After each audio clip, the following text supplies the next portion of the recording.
Opa, gente, vamos lá. Mais um vídeo sobre esse tema de trabalhar com matrizes tridiagonais, por exemplo, o modelo de Heisberg é um exemplo, né? Vamos sobre o espaço de um Magnum, tá bom? E agora eu vou fazer um vídeo um pouquinho mais detalhado, tentar, né, fazer alguns detalhezinhos mais, onde a gente vai basicamente diagonalizar a matriz, tá bom? Então vamos lá. Bem, essa linha aqui é a definição de uma matriz H, D e JJ, D é diagonal, JJ Hopper, que são matrizes que a gente já definiu aí nos vídeos passados, que a gente está acompanhando essa série de vídeos aí. Aqui eu tenho umas matrizes novas que eu vou explicar as utilidades delas ao longo aí do meu vídeo. Os inteiros, zero todo mundo. Na primeira parte aqui eu estou zerando todo mundo. Tudo que é matriz, a matriz quadrada nova ZZ ou a matriz coluna nova JJ, zerei todo mundo aí. Aí vamos lá. Lembrando, né? Essa é a matriz. Aí vamos escrever ela.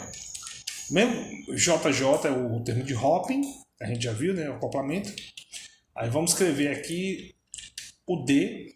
A diagonal recebe isso aqui. Que a gente já explicou mais ou menos isso aí lá no outro vídeo.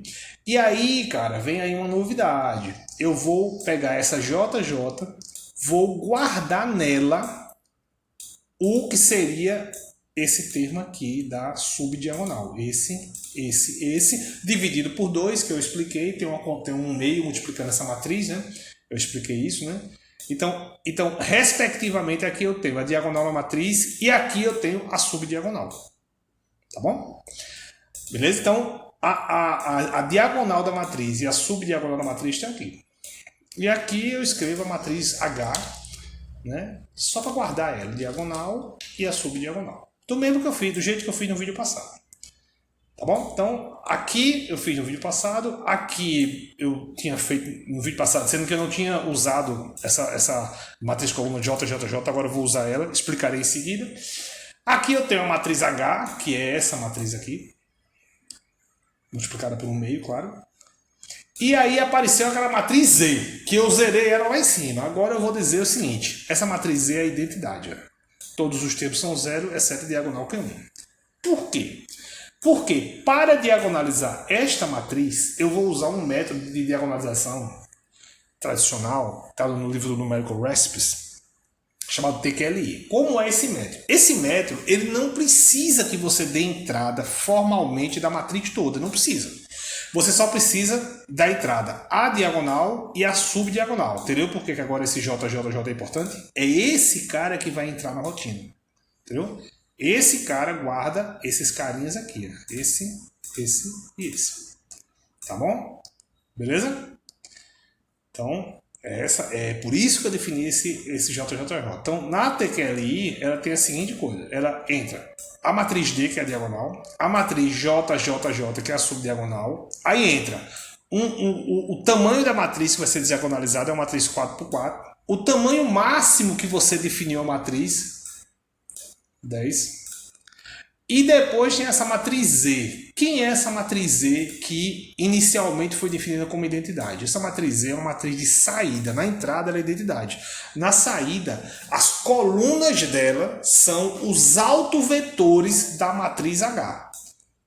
Aí você vai dizer, mas rapaz, quer dizer que esse método de diagonalização ele só precisa da diagonal e subdiagonal. Ele não precisa do H. E para que você definiu o H? Vou explicar.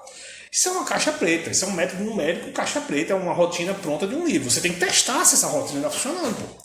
Você tem que fazer um teste. Você chama essa rotina e aí acredita? Não é assim, tem que testar.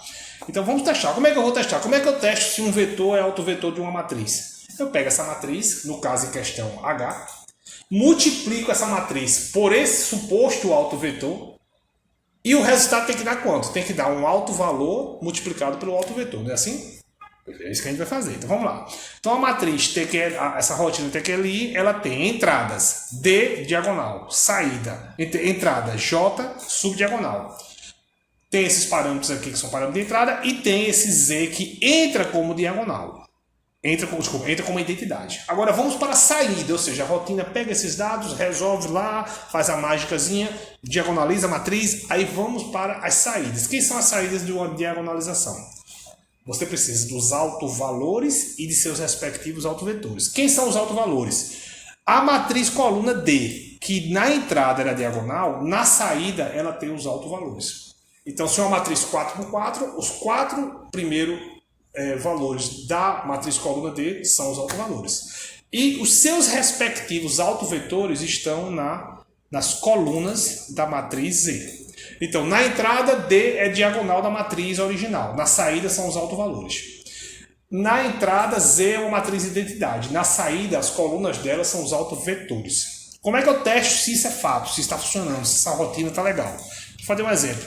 Pego a matriz original que eu defini aqui. Eu nem precisava, mas eu defini só para esse teste. A matriz original está aqui.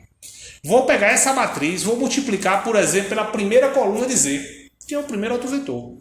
Isso tem que dar o primeiro autovetor multiplicado por quem? Pelo primeiro autovalor, que está aqui na primeira posição do vetor D. Vou fazer isso aqui. Vamos lá. Agora, aquele JJ que na saída não tem mais nenhum valor, eu vou usar ele aqui para acumular esse produto. Então eu vou usar esse cara aqui, para não ter que definir outro vetor coluna. Esse JJJ ele só tinha valor na entrada, na saída ele não serve para nada. Então eu vou dizer que ele é zero aqui e vou fazer o produto aqui. Ó. Pego a matriz H, multiplico pela primeira coluna da matriz Z. Como é que eu faço isso? A primeira coluna é botar uma aqui, ó. E eu vou variando esse J aqui. J igual a 1, pego o primeiro termo. J igual a 2, pego o segundo. 3, peguei a primeira coluna. Então eu estou multiplicando as linhas pela coluna. Linha pela coluna. Então eu estou multiplicando a matriz H pela primeira coluna de Z.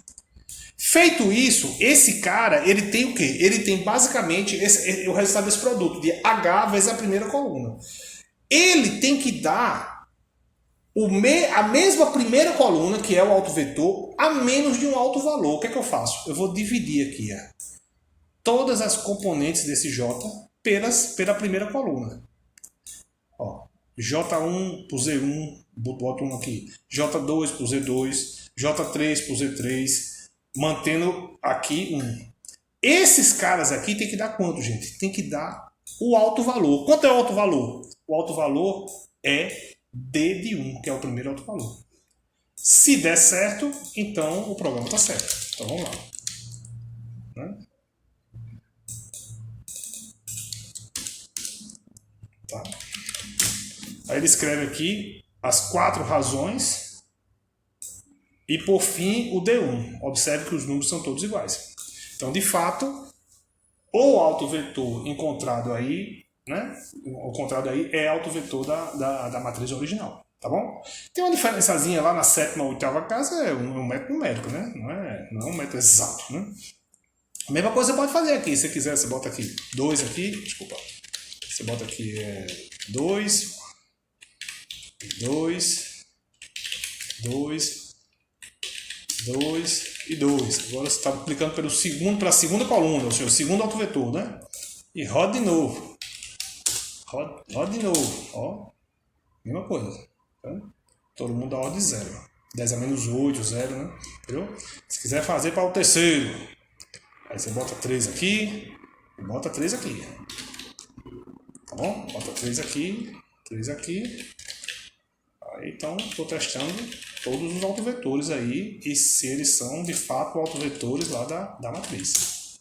Todo mundo igualzinho, tá vendo aí? Então é isso. Então essa é uma maneira de diagonalizar esse tipo de matriz, usando a rotina TQLI lá do Numerical Recipes. Tá bom, gente? Muito obrigado pelo interesse. Um abraço.